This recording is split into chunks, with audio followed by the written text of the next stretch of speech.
Bonjour monsieur. Quel beau t-shirt. Merci. Un peu trop repérable, je crois. Oui, c'est très identifiable, c'est très connoté comme t-shirt, ça c'est sûr. Non, j'ai une petite question parce que j'avais lu il y a un certain temps déjà un livre sur les Illuminés de Bavière. Oui. Weishaupt. Ouais. Qui était jésuite, je pense. Et je voulais... pas à proprement parler. D'accord, je voulais justement vous demander qu'est-ce que vous pensez en fait de cette confrérie-là, les Illuminés de Bavière, Weishaupt, etc. Quel était leur rôle en fait? Il y a une... il y a toute une mythologie qui tend à considérer que les Illuminés de Bavière... Alors bon, déjà il y a toute une mythologie qui tend à faire un amalgame entre les Illuminati, c'est-à-dire l'acception internet qu'on se fait des maîtres du monde, qui en fait est un terme un peu fourre-tout et qui est assez peu représentatif de la réalité des rapports de force politiques, et qui est en fait un dérivé d'un mouvement constitué historique qui s'appelle une société secrète qui s'appelait effectivement les Illuminés de Bavière, qui serait peut-être à interpréter comme un épicentre allemand d'un mouvement européen de subversion plus globale. De subversion. Après, la question se pose de subversion à quoi, et effectivement quelles étaient les références. Alors, selon les lectures, on peut considérer que les Illuminés de Bavière sont des anti-chrétiens, sont des satanistes, certains pensent que ce sont des révolutionnaires républicains socialistes, qu'ils sont derrière la Révolution française de 1789. Bon, il y a tout un panel de conception par rapport à cette question. Il y a des degrés, on va dire, de complotisme par rapport à ce qu'il représente. Ça reste quand même assez obscur, assez opaque. Mais ce que je peux dire, c'est que parmi les Illuminés de Bavière, il y avait par exemple une figure très illustre en la personne de Hegel. Hegel faisait partie des Illuminés de Bavière. Après, la question se pose, pourquoi quelqu'un comme Hegel, qui est un penseur, un métaphysicien, à mon avis révolutionnaire, dans quel cadre s'inscrit-il lorsqu'il intègre une société comme celle des Illuminés de Bavière? Alors se pose la question de la trajectoire personnelle, ou se pose la question effectivement d'une certaine, volonté de mettre à mal et à bas le monde traditionnel. Voilà, donc moi je ne dirais pas forcément ce que j'en pense, je réponds en ces termes, mais l'un des points sur lesquels j'aime appuyer lors de mes démonstrations et d'être un peu, pas forcément provocant pour être provocant, mais en tout cas je pense que c'est assez fertile de réfléchir à ces questions, c'est de considérer que le monde traditionnel ne s'est pas forcément effondré de par l'influence absolue et majoritaire de phénomènes extérieurs. C'est-à-dire que, à mon avis, je suis désolé, il faut que je boive, à mon avis, le verre était dans le fruit et le monde traditionnel s'est effondré à cause de ses propres contradictions et ses propres compromissions, notamment avec le capitalisme, et ce que j'ai un peu démontré aujourd'hui à travers la conférence. Une petite précision, je le dis à chaque fois en conférence, si parmi vous il y a des spécialistes de tel ou tel penseur, je ne prétends pas forcément avoir le fin mot définitif sur chacun de ces penseurs. Par exemple, je ne suis pas un spécialiste absolu d'Aristote ou je ne sais quoi. Dans cet ouvrage, donc pour vous dire que dans cette séance de questions-réponses, je n'ai pas forcément réponse à tout. Et dans cet ouvrage, je propose simplement une grille de lecture. C'est-à-dire que Aristote est traité, par exemple, Aristote est traité d'un point de vue révolutionnaire anticapitaliste, pour schématiser. Je ne dis pas toute la pensée d'Aristote est réductible à tel ou tel truc. C'est simplement, quand on a une grille de lecture, un schéma de pensée qu'on va appeler révolutionnaire, anticapitaliste, après on peut débattre des termes, que penser du parcours d'Aristote par rapport à l'avancée du capitalisme, etc., etc. Donc les portraits que vous retrouvez dans cet ouvrage ne constitue pas un manuel de philosophie académique pour le bac, comme je le disais dans la présentation, c'est pas du Wikipédia. On est vraiment dans une proposition assez originale, j'espère, dans le sens où je passe au crible les autorités culturelles occidentales, au crible et à travers une grille de lecture spécifique. Voilà, donc il faut que vous le sachiez. Donc je ne prétends pas avoir le fin mot de l'histoire sur Nietzsche, sur machin, sur truc. Simplement, je dis, de mon point de vue, qui est assez acéré, on va dire de gauche sur telle ou telle question, eh ben, tiens, Heidegger, j'en pense ça. Voilà. Petite introduction. Merci. Autre question? Bonjour. Bonjour. Je vais essayer de la poser du mieux que je peux, sachant que vous m'avez donné matière à penser. Bah, tant mieux. Donc, déjà, si je vous comprends bien, une entité comme le Vatican et une idéologie ou un mouvement comme le jésuitisme sont soutien ou support du capitalisme pour vous. Alors si on veut être très schématique, c'est un peu ce que j'essaye d'expliquer, dans le sens où... Alors c'est très schématique, je voudrais nuancer si vous me le permettez, mais peut-être vous pouvez poser votre question. Oui, mais du coup, si on soutient cette thèse, est-ce que déjà, d'une part, il n'y a pas un paradoxe avec ce qu'on retrouve traditionnellement dans la religion, à savoir, dans la religion catholique en tout cas, hein, la critique par exemple de l'usure, ou de mouvements prédateurs d'un capitalisme, justement prédateur, parce qu'il y a capitalisme et capitalisme, il y a le capitalisme prédateur, hors sol, etc., bon je ne vous l'apprends pas, et un capitalisme de terrain, dont Sora d'ailleurs avait parlé, où on a un petit patron, qui va vivre, qui va avoir un niveau de vie semblable à ses employés, ou pas très loin, ok. Celui qui tient un petit magasin, bah, finalement il fait du capitalisme. Hein. Bien sûr. On parle de quoi? Et autre chose aussi, est-ce que le Vatican à l'époque, et le jésuitisme, soutenait, est-ce que c'était du capitalisme ou une forme de prédation basée sur l'ignorance du peuple? Parce qu'après tout, un commerce d'indulgence... Le commerce des indulgences, oui. Vendre de l'indulgence, vendre le droit d'aller au paradis oui. contre de l'argent. Exactement. Est-ce que c'est du capitalisme? Est-ce que c'est du business qui crée de la richesse? Ou alors c'est juste de la prédation basée sur l'ignorance du paysan, pour le dire sans le mépris? Dans tous les sens. Non, c'est une très bonne question et je me doutais qu'on aborderait ce sujet épineux vu le thème de la conférence.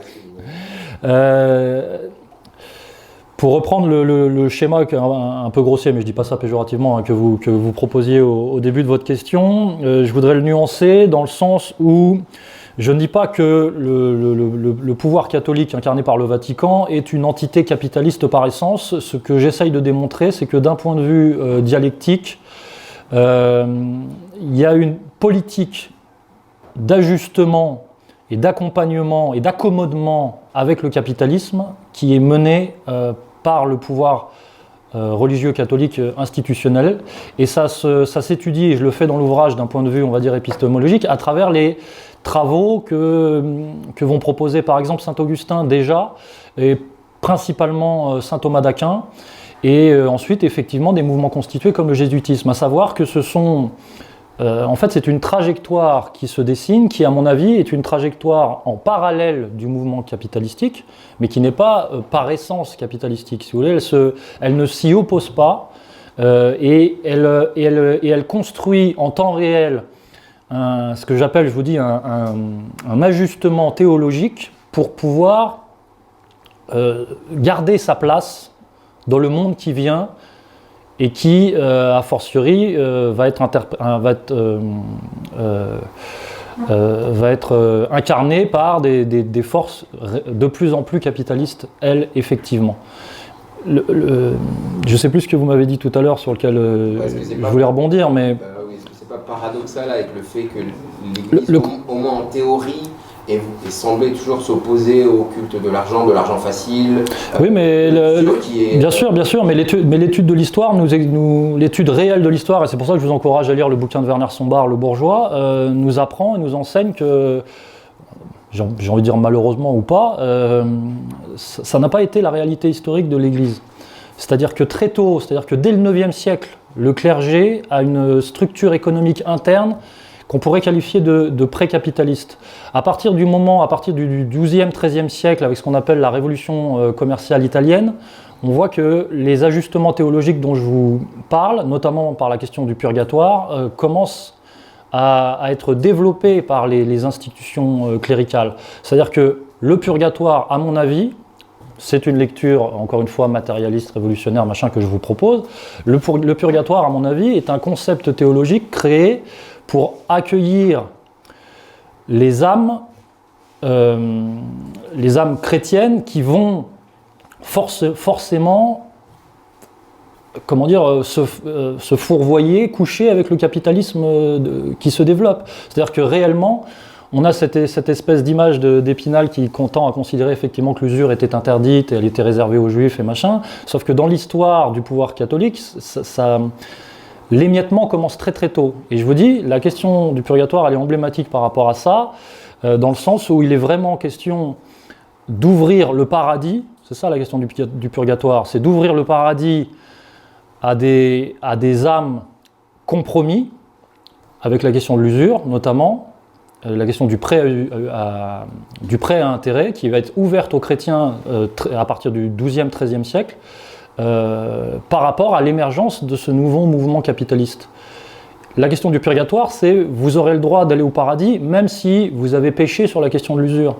Le purgatoire, c'est une phase, c'est présenté aux chrétiens comme une phase intermédiaire de purification.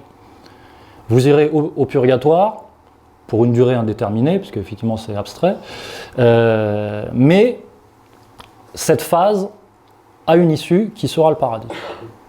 On ne sait pas quand, on ne sait pas comment. Vous irez au purgatoire parce que vous avez péché sur la question de l'usure, mais en même temps, il y aura quand même le paradis pour vous. Ce qui n'était pas le cas avant. La question était beaucoup plus fermée, si vous voulez. Et en fait, cette ouverture, elle est à mon avis symptomatique d'une lente dérive du pouvoir capitaliste qui s'incarne avec le commerce des indulgences, qui est en fait la continuité complète. Le commerce des indulgences, c'est pareil, c'est comment littéralement s'acheter sa place au paradis. Et qui se retrouve, quand on veut bien l'étudier, dans la pensée de saint Thomas d'Aquin. La pensée de saint Thomas d'Aquin est un énorme monument théologique, et quand même une construction, à mon avis, au forceps, qui tord les principes rationalistes philosophiques aristotéliciens pour les faire entrer dans un cadre qui est celui que je décris, c'est-à-dire d'accompagnement du mouvement capitaliste. Voilà. De ce point de vue, le pouvoir catholique ne s'y est pas opposé. Donc à vos yeux, le pouvoir catholique a un peu baissé culotte ou a adapté ses théories, sa vision en fonction de ce que le monde réel Pour survivre, tout à fait, pour survivre. Voilà. Et de ce point de vue, Luther, lui, a incarné une réaction. Voilà. Lui, c'est la vraie résistance. C'est la vraie résistance. Non, c'est un rapport de force, c'est de la dialectique, voilà, mais en fait, il réagit à un excès, quoi. C'est-à-dire que lui, il dit, bon, ça va trop loin la compromission avec le capitalisme. Donc moi je veux retourner aux évangiles, parce qu'en fait c'est ça Luther ce qu'il propose, hein, c'est vraiment retourner à la lecture personnelle des évangiles. Le luthéranisme c'est ce qu'on appelle le libre examen, c'est la question du libre examen. C'est-à-dire en gros je me passe des intermédiaires, je me passe des prêtres, j'ai plus besoin de vous pour comprendre les évangiles. Et en faisant ça, effectivement il se met en marge, en rupture, quoi. Je fais remarquer, j'y pense maintenant, que saint Thomas d'Aquin a une forte influence juive dans sa constitution de pensée, dans le sens où il est très influencé par Moïse Maïmonide. Donc voilà, c'est dans le portrait, vous le retrouvez dans le portrait. Je m'enorgueillis de penser que les portraits sont assez riches. Alors le catholicisme, si on peut dire, si j'ai bien compris, fait en sorte d'avoir des compromissions avec le capitalisme. C'est pas fait en sorte, c'est par l'histoire, voilà. Par l'histoire. Et actuellement, est-ce qu'on peut dire que c'est réciproque? Est-ce que le capitalisme a des compromissions avec le catholicisme, selon vous? Est-ce que le catholicisme a des compromissions avec le capitalisme aujourd'hui? Oui, oui. Mais l'inverse est-il vrai? Est-ce que c'est réciproque? Est-ce que le capitalisme a des compromissions avec le catholicisme? Est-ce qu'il l'intègre? Ou est-ce qu'au contraire?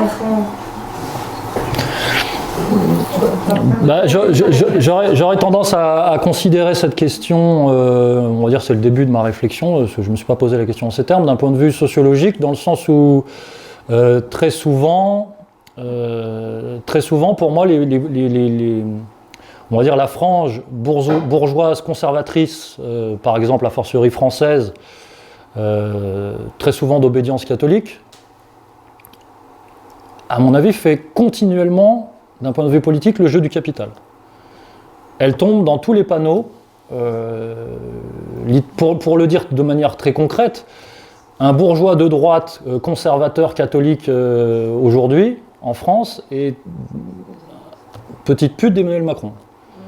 Il tombe dans tous les panneaux de la communication politique et de l'ingénierie du quotidien, que ce soit sur des questions justement identitaires. Donc ça peut être le phénomène Zemmour, ça peut être ce que représente Gabriel Attal, par exemple. Alors là, je vous donne des exemples très concrets parce que c'est comme ça que je réfléchis. Je n'ai pas réfléchi de manière, on va dire, plus essentialiste à la question.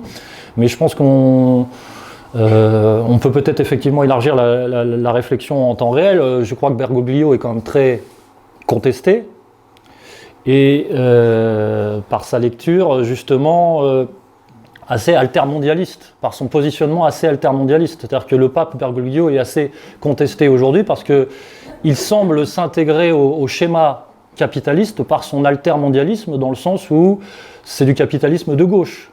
C'est un peu comme ça que j'ai l'impression que Bergoglio est connu aujourd'hui. Et d'ailleurs, je fais remarquer, les gens l'oublient, Bergoglio est un jésuite, de base. Un jésuite argentin, ou je ne sais plus d'où il sort. Voilà. Donc, pour répondre à votre question, oui, je pense qu'il y a une imbrication, effectivement. Dans le sens où c'est utile. Ils leur sont utiles.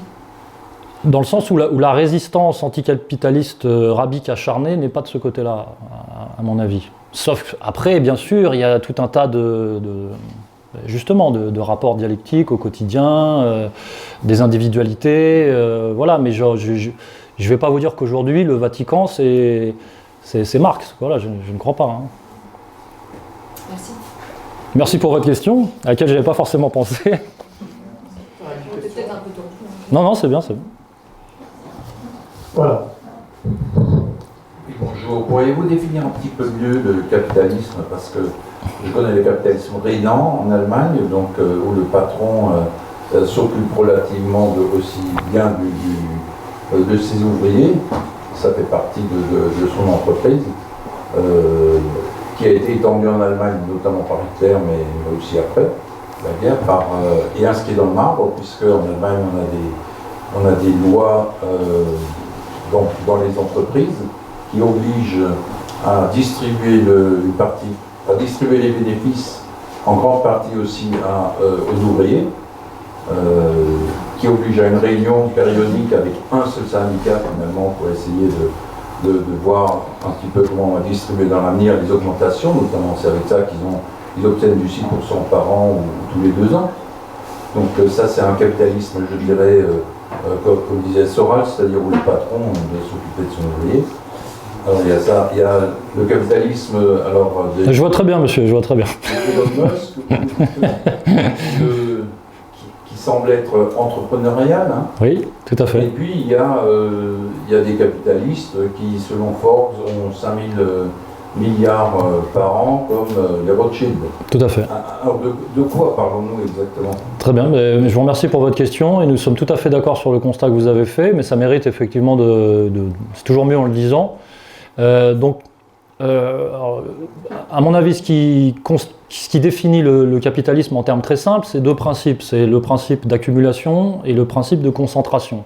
C'est ça le capitalisme. Ensuite, moi j'incrimine, on va dire, le capitalisme en termes civilisationnels, c'est-à-dire à partir du moment où le capitalisme est devenu la valeur suprême et le moteur civilisationnel premier. Voilà, c'est dans ce sens-là que j'incrimine le capitalisme. Après, en termes économiques et sociaux, nous sommes tout à fait d'accord avec ce que vous venez de dire. Il y a des distinctions à faire entre le capitalisme productiviste, le capitalisme entrepreneurial et le capitalisme financier spéculatif. Et ça n'a a fortiori rien à voir. Et c'est vrai qu'au XXIe siècle, le débat ne se pose même plus entre capitalisme et anticapitaliste au sens bolchevique. On est vraiment dans un affrontement concret entre ce que peut représenter, à mon avis, quelqu'un comme Donald Trump, qui est la figure justement du capitalisme productiviste, et le capitalisme financier qui serait plutôt, lui, incarné par Wall Street, par exemple. Voilà, donc on a cette dichotomie, et on est tout à fait raccord avec ce que vous venez de dire, à mon avis, dans le rapport de force. D'ailleurs, ça me permet de mettre en avant une certaine précision, parce que je suis souvent attaqué sur les réseaux par les marxiens cousiniens. Je ne sais pas ici si vous en avez, je ne sais pas s'il y en a dans la salle, qui attaquent Pierre-Joseph Proudhon à travers ma personne, parce que pour eux, tout ce qui n'est pas dans la lignée de l'abolition du capital, vraiment l'abolition de l'argent complète, pure et parfaite, pour eux c'est de la compromission avec le capitalisme et c'est ce qu'ils appellent du réformisme et non pas de la révolution. Voilà. Et or, moi je pense que quelqu'un comme Pierre-Joseph Proudhon est un anticapitaliste conséquent qui ne veut pas abolir l'argent, qui ne veut pas abolir la production, qui ne veut pas abolir la production économique, qui ne veut pas abolir j'ai envie de dire la vie sociale, la vie économique et sociale, et qui ne s'opposerait pas aujourd'hui, j'imagine, au XXIe siècle, enfin qui ne serait pas opposé au fait de se mettre du côté des capitalistes productivistes qui assurent la survie de pas mal de travailleurs malgré tout. Voilà. Je pense que j'ai répondu. Un autre volonté? Pas tous en même temps. Ah non, pas lui. Une question facile, on a dit. Hein. Qu'est-ce qui fait que TGER, vu que tu es tellement un spécialiste de la Révolution, est-ce que ça s'en souffre chez nous? Qu'est-ce qui a motivé ton engagement et qu'est-ce qui fait que tu restes encore là? Alors, je ne suis pas un spécialiste de la Révolution, pas en tant que tel, simplement j'essaye de régénérer, revitaliser, remettre en avant une tradition. À mon avis, la tradition révolutionnaire française, elle existe, elle est conséquente, et elle est indispensable, et elle est devenue tabou. C'est-à-dire que quand on pense à la tradition politique française, on ne pense plus à la tradition socialiste, à la tradition syndicaliste révolutionnaire, on ne pense plus à toutes ces questions-là. Encore une fois, je vous dis, on a peut-être une des histoires les plus riches sur cette question, et quand on voit justement l'avancée du capitalisme et de l'oligarchie sur les esprits, et pas que sur les esprits, sur notre vie concrète et matérielle, je pense que ce serait difficile de se passer, justement, de se passer. Et j'essaye modestement de le remettre en avant, et donc ce que je fais à ER, j'ai toujours considéré que ER, c'était, de par sa logique d'union sacrée et de mouvement transcourant, qu'on était justement la seule à même de faire bouger les choses en France, parce que d'un point de vue dialectique, ce qu'a proposé Alain Soral à partir de 2007 à travers ce concept génial qui était l'union de la droite des valeurs et la gauche du travail, eh bien, je crois qu'on mettait un pied dans, pas forcément le mouvement révolutionnaire au sens, encore une fois, marxien, bolchevique, mais par contre au sens que c'était la meilleure manière de faire bouger les choses dans notre période actuelle, quoi. Voilà, donc je ne vois toujours pas d'ailleurs en 2024 qui peut proposer une alternative aussi révolutionnaire, je ne vais pas dire révolutionnaire par essence, mais je veux dire aussi révolutionnaire en France que ce que propose Égalité et Réconciliation, dans le sens où le rapport de force aujourd'hui, il est principalement, à mon avis, entre ce que représente l'oligarchie et ce que représente le peuple. Et je crois que sur toutes les questions de démantelage des ingénieries oligarchiques, Égalité et Réconciliation en France est sur le devant de la scène, quoi, et en pointe. Pas de salut en dehors de R, à mon avis. En tout cas, merci pour la promo. Autre question? Adhérer. Juste une petite question qui fait aussi écho au titre du coup de votre ouvrage. Ce capitalisme, on va dire, à patrie des prédateurs, actuellement s'attaquant clairement, en tout cas en Occident, à la classe moyenne, et peut-être à terme la bourgeoisie, la classe prolétarienne qui a été, on va dire, oblitérée. Comment analysez-vous déjà cette attaque claire contre cette classe moyenne, et est-ce que vous y voyez à terme l'émergence de la conscience révolutionnaire que vous appelez visiblement Alors l'émergence de la conscience révolutionnaire, oui, c'est un vœu pieux, comme on dit, puisque dans le bouquin, je démontre plutôt comment la conscience révolutionnaire s'est un peu tarie, pourquoi, et qu'est-ce qu'elle est devenue. D'ailleurs, je mettais en avant le fait qu'il n'y a encore pas si longtemps, on va dire quelques siècles, 2 siècles peut-être, le rapport de force réel en termes culturels était entre la conscience bourgeoise et la conscience révolutionnaire. Et aujourd'hui, les deux sont complètement passés de mode, les deux ont disparu, on ne peut plus vraiment parler de bourgeoisie.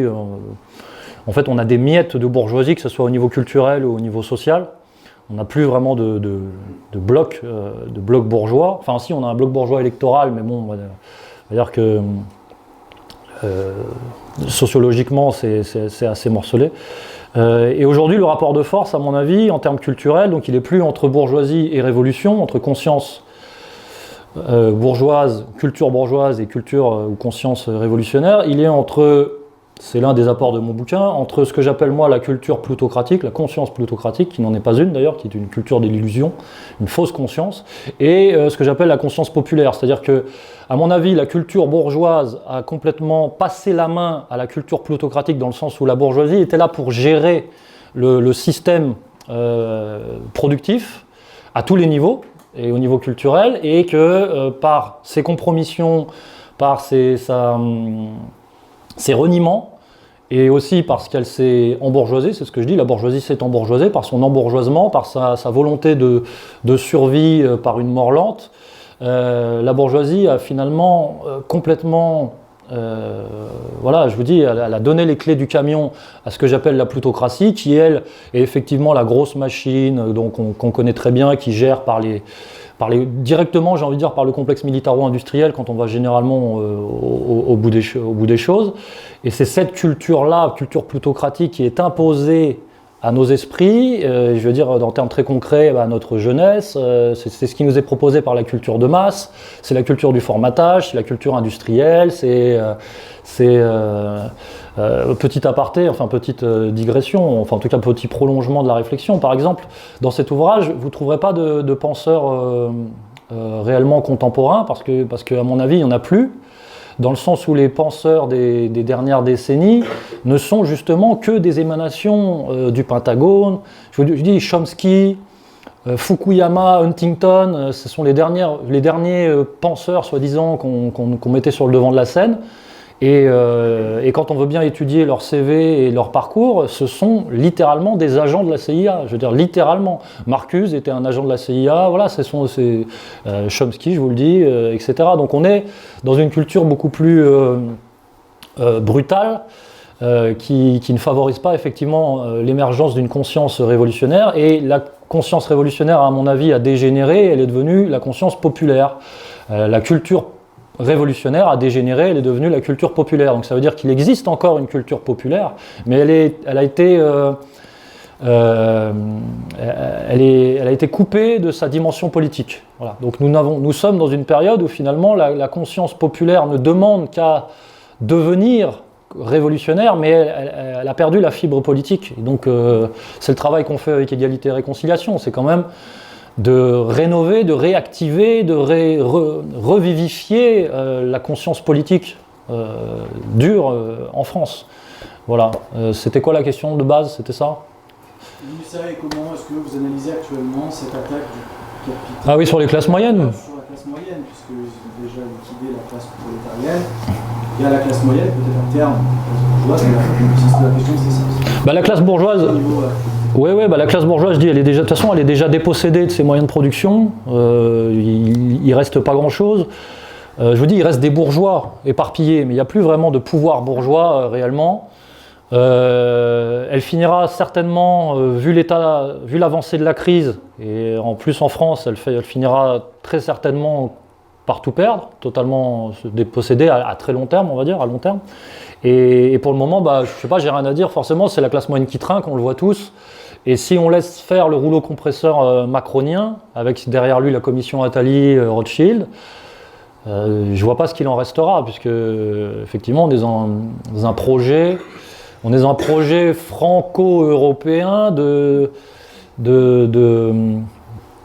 transformation, de mutation économique et sociale, de mise à bas des structures administratives, économiques relativement traditionnelles en France. Je vous rappelle que c'est le réarmement en France aujourd'hui. Le gouvernement Attal réarme, donc ça veut dire beaucoup de choses. Ça veut dire que on va devoir, dans cette optique, selon eux, on va devoir se passer de certaines choses par exemple les agriculteurs, et on va devoir en développer d'autres, par exemple l'industrie militaire. Ouais, mais en même temps, il veut réarmer et en même temps, il veut faire des économies. Et oui, parce que c'est la fin de l'abondance. Voilà. C'est tout le paradoxe. Mais en fait, c'est le paradoxe du quoi qu'il en coûte, puisqu'il faudra qu'on réarme quoi qu'il en coûte. Donc ça veut dire il faudra faire des économies sur vous, sur nous, il faudra se serrer la ceinture d'une manière ou d'une autre pour assurer notre sécurité, payer tous ces drones, toutes ces caméras, tous ces flics qui vont nous protéger lors des Jeux Olympiques et ensuite contre Vladimir Poutine. Comme disait Mao, la révolution, c'est un acte de violence pendant lequel une classe sociale en renverse une autre. Et quelle classe sociale peut faire la révolution aujourd'hui? Parce qu'il n'y a plus que des moutons. Et l'avenir d'un peuple de moutons, c'est le méchoui. C'est pas la révolution.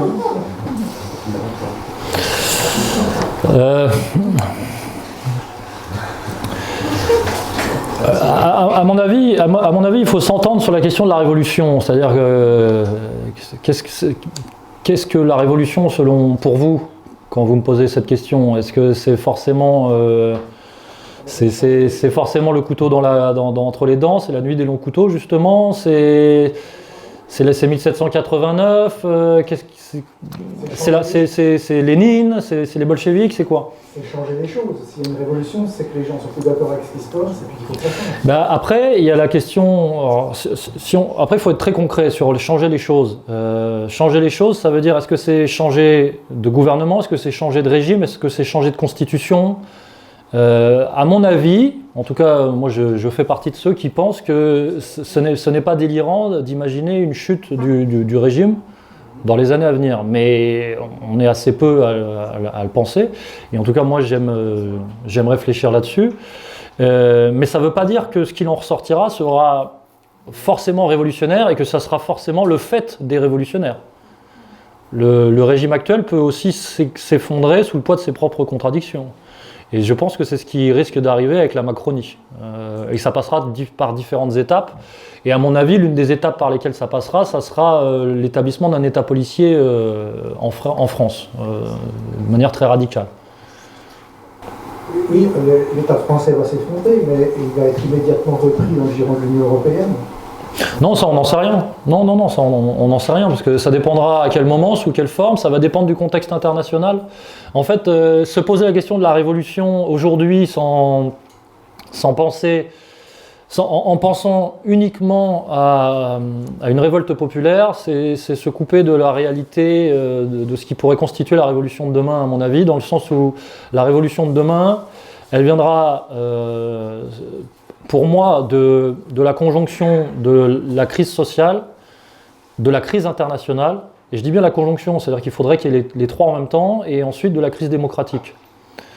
Et se focaliser, entre guillemets, sur la crise sociale, c'est mettre de côté un autre pan de la question. Donc oui, si vous voulez, il n'y aura pas de révolution des moutons, mais par contre, il peut y avoir un faisceau d'événements, voilà, une addition d'événements qui fait que dans un contexte d'avancée de la Russie en Ukraine et ailleurs, d'effondrement relatif ou pas de l'OTAN, de problématiques justement avec l'Union européenne, les États-Unis, plus la question de l'inflation, de la crise économique en France, plus la question, à mon avis, essentielle et qu'on met trop souvent de côté, la question de la crise démocratique, parce que la rupture avec le Parlement, entre le gouvernement et le Parlement, est tellement actée qu'elle ne peut que produire des effusions et que ça va se reproduire avec les 49.3, les censures du Conseil d'État, les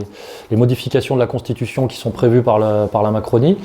Je pense que ça risque de faire des étincelles si tout est un peu conjoint. Voilà. Donc c'est comme ça que je me pose la question de la révolution en France aujourd'hui. Mais je me dis pas que oui, il y a un groupe constitué de révolutionnaires qui vont demain prendre le pouvoir, faire un putsch, ça j'y crois pas. Une autre question? Par contre, ce que je dis aux militants d'égalité et réconciliation, c'est si ça arrive et que la brèche s'ouvre, c'est à ce moment-là qu'il faudra être prêt à influer. Est-ce que par exemple cette révolution qui vient, ce ne serait pas simplement changer paradigme et passer du côté russe au détriment des États-Unis? Bah, ça veut dire la France ferait totalement allégeance à la Russie, c'est ça que tu veux dire?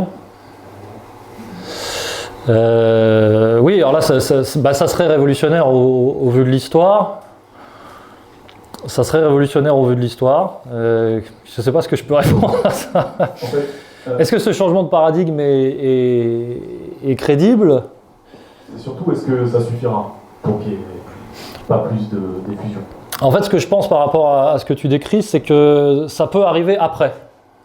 J'ai du mal à voir ça advenir avant. C'est-à-dire que à partir du moment où le régime s'écroule, ou commence à s'effondrer, la question de l'allégeance, la collaboration, va se poser à ce moment-là. Mais j'ai du mal à considérer qu'elle se pose avant en termes politiques, on va dire, global en France, quoi. Donc, mais ça peut faire partie du schéma, effectivement. Ça peut se présenter, tout à fait. Ça va dépendre de ce qui se passe au niveau géopolitique. Crise économique, crise géopolitique, crise démocratique. C'est ça les enjeux 2024-2025.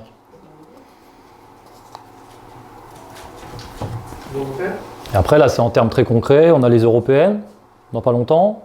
Après, on a donc, est-ce qu'il va y avoir un mouvement populiste au niveau européen? Après, il y a les JO. Et puis après, je vous dis, la Macronie a un échéancier, un calendrier de réforme qui vient de la commission Attali, qui fait que de toute manière, elle va devoir continuer son passage en force. Et son passage en force va forcément créer d'autres remous. Et surveiller les positionnements des uns et des autres par rapport à ça. Et de ce point de vue-là, la France Insoumise est plutôt bien positionnée, par exemple. Une question? Donc si pour quelqu'un qui aurait une stratégie, disons, sur le long terme, pour être résilient sur le long terme, en cas de révolution, changement de régime ou autre, on comprend que c'est pas forcément nécessaire de travailler sur soi pour devenir un bon macroniste ou un bon républicain. Est-ce qu'il vaut mieux apprendre à être un bon chrétien ou un bon capitaliste? Ou un peu des deux? Ça, c'est des questions individuelles. Chacun y répondra en fonction de son système de valeurs. Je sais pas quoi te dire. Faut être un bon gars. Hein? Faut être un bon gars. Un bon gars. Qu'est-ce qui a le plus de chances de perdurer finalement?